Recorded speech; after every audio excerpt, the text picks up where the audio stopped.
In this video, I will show you how to cancel Disney Plus subscription. First of all, open the Disney Plus application on your device. If you are not already signed in, enter your login credentials and proceed. Once you are in the home screen, you will see different tabs at the bottom.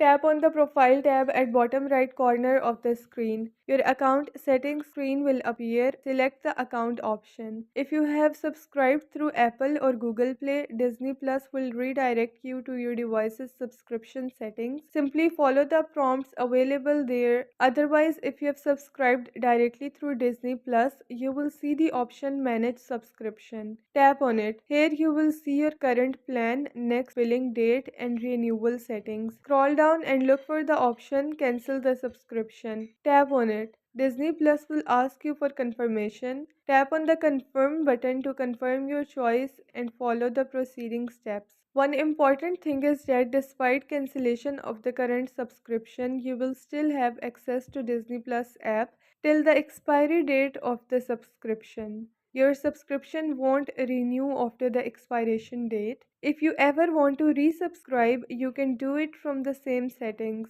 Right now, your subscription has been cancelled, and this is how you can cancel Disney Plus subscription.